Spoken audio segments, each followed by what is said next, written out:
नमस्कार, मी अर्चनाच corner of precious life या माझ्या यूट्यूब चॅनलमध्ये तुम्हा सर्वांचं खूप खूप खूप मनापासून स्वागत आहे.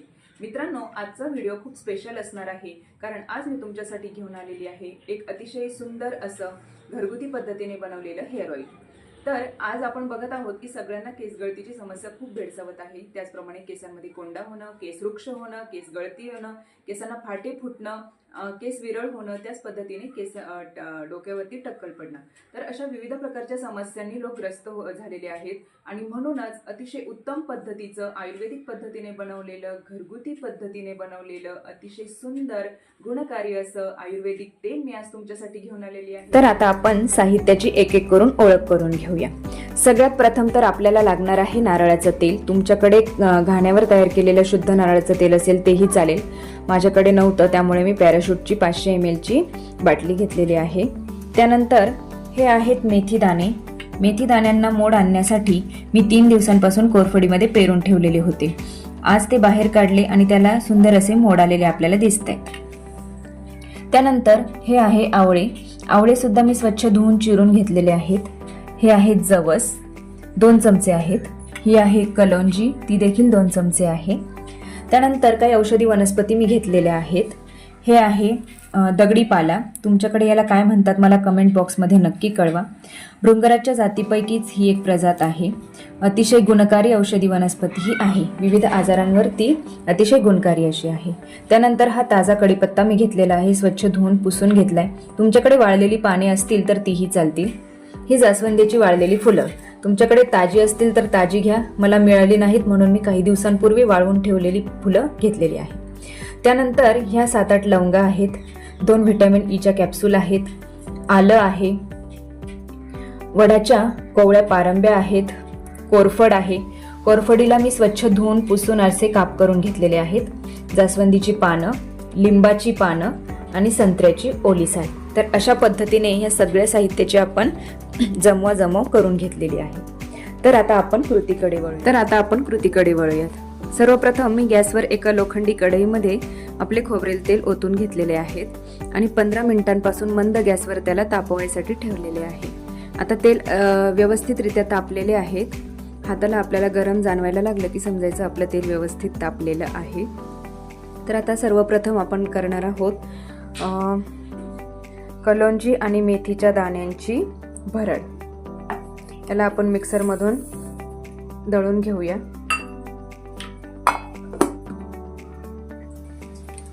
कलोंजी आणि जवसाची भरड आता आपण दळून घेतलेली आहे. आता यानंतर आपण घेणार आहोत संत्र्याची साल, त्यानंतर आल्याचे तुकडे, लवंगा, यानंतर वडाच्या पारंब्या ह्या मी तुकडे करून घेतलेल्या आहे.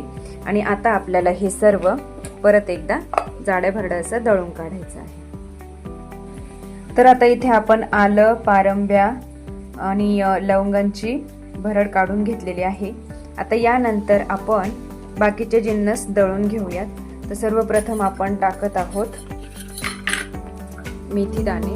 अशा पद्धतीने आता आपण मेथी दाणे दळून घेतलेले आहेत. आता यानंतर आपण दळून घेणार आहोत आवळा. आवळा देखील आपल्याला फार बारीक पेस्ट नाही करायची, मेथीप्रमाणेच दळायचा आहे. तर आता अशा प्रकारे आपण आवळ्याची देखील पेस्ट करून घेतलेली आहे. यानंतर आता आपण दगडी पाला वाटून घेणार आहोत. तर अशा पद्धतीने आपण दगडी पाला देखील आता वाटून घेतलेला आहे. यानंतर आता आपण कढीपत्त्याची पाने वाटणार आहोत. आपण आता इथे कढीपत्त्याची पाने देखील वाटून घेणार आहोत. अशा प्रकारे आपण कढीपत्ता दळून घेतलेला आहे. आता आपण जास्वंदीची पानं आणि लिंबाची पानं दळून घेणार आहोत तुकडे. तर आता यानंतर आपण कोरफड दळून घेणार आहोत.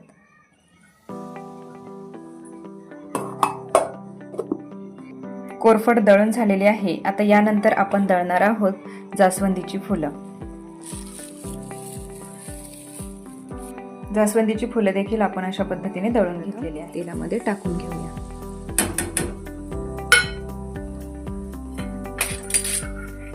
हे तेलामध्ये टाकल्यानंतर आपल्याला ते हलवायचं आहे.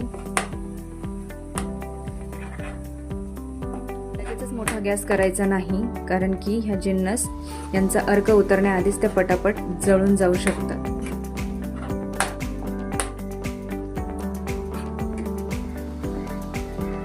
थोडं लो टू मीडियम फ्लेमवरती आता आपण करून घेऊ शकतो. यानंतर आता आपण टाकणार आहोत कढीपत्ता आणि मेथी दाण्याची पेस्ट.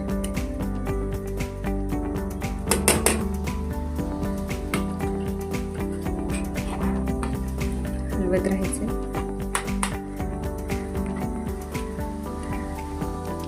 यात आपण आता कलोंजी आणि जवसची भरड टाकून घेतलेली आहे.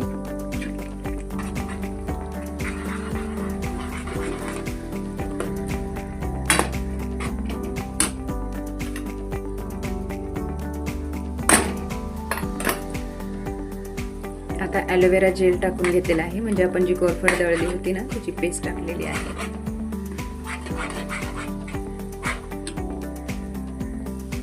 आता आपण जास्वंदीच्या फुलांचं वाटण टाकून घेतलेलं आहे.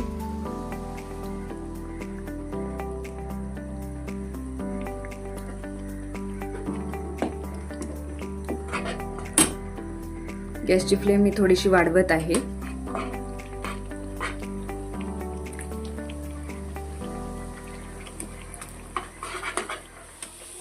तर आता सगळे जिन्नस अगदी व्यवस्थितरित्या तेलामध्ये शिजलेले आहेत, काळे होईपर्यंत शिजलेले आहेत. आणि आता ह्या स्टेजला मी आवळ्याची पेस्ट टाकलेली आहे. आता हे आपण जास्त नाही, परंतु एक 10 मिनिटे ठेवणार आहोत आणि त्यानंतर गॅस आपण बंद करणार आहोत. गॅस बंद केल्यानंतर हे तेल आपल्याला लगेच काढायचे नाहीये, तर हे रात्रभर या लोखंडी कढईमध्येच आपल्याला ठेवायचे आहे, जेणेकरून सगळ्या जिन्नसांचा संपूर्ण अर्क त्या तेलामध्ये रात्रभर उतरेल.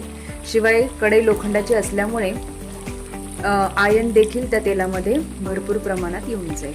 ठीक आहे. आणि त्याच्यानंतर सकाळी म्हणजे उद्या आपण हे तेल काचेच्या बरणीमध्ये गाळून घेणार आहोत. आणि मग त्यानंतर आपण व्हिटॅमिन ईच्या ज्या 2 कॅप्सूल्स घेतल्या होत्या त्या तेलामध्ये टाकणार आहोत.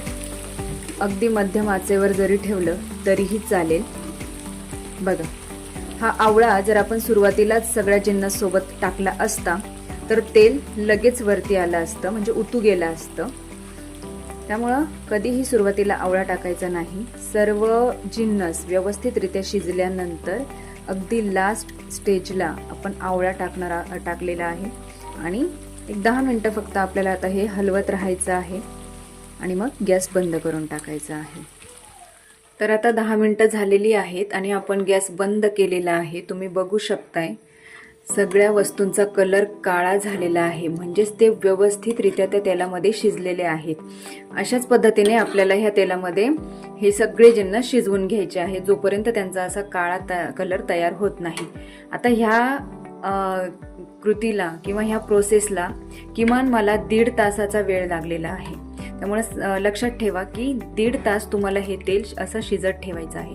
आणि तुम्ही तेलाचा कलर सुद्धा बघू शकताय कशा पद्धतीने अगदी डार्क पिवळा झालेला आहे. तर आता आपण हे रात्रभर असंच ठेवणार आहोत. सकाळी उठल्यानंतर बघूयात आपलं तेल कसं झालंय आणि मग त्याला काचेच्या बरणीमध्ये गाळून ठेवूयात. तोपर्यंत नमस्कार. आज आहे दुसरा दिवस आणि काल बनवलेले संपूर्ण तेल मी ह्या काचेच्या बरणीमध्ये गाळून घेतलेले आहे. तर आता आपण ह्याच्यामध्ये व्हिटॅमिन ईच्या 2 कॅप्सूल टाकणार आहोत. तुम्ही बघू शकता तेलामध्ये आपण व्हिटॅमिन ईच्या 2 कॅप्सूल टाकून घेतलेले आहेत आणि मिश्रण व्यवस्थितपणे ढवळून घेतलेलं आहे. तर काल मी जितकं तेल घेतलेलं होतं, म्हणजे मी 500 ml तेल घेतलं होतं, तर आता ते तयार झाल्यानंतर इतकं बनलेलं आहे. तर त्यापैकी थोडंसं माझ्याकडे उरलेलं आहे वाटीमध्ये इतकं. आता हे तेल मी संध्याकाळी लावणार आहे. आता ही बरणी आपण व्यवस्थितरित्या बंद करून ठेवणार आहोत. तर आता तेल वापरायचं कसं बघा. ज्यावेळी तुम्हाला हे तेल लावायचं असेल त्यावेळी तुम्ही याच्यामध्ये एरंडेल तेल टाकू शकता. म्हणजे एरंडेल तेलाचे 4-5 थेंब टाकून हे थोडंसं कोमट करून तुम्ही या तेलाने चांगल्यापैकी केसांच्या मुळांना मालिश करायची आहे.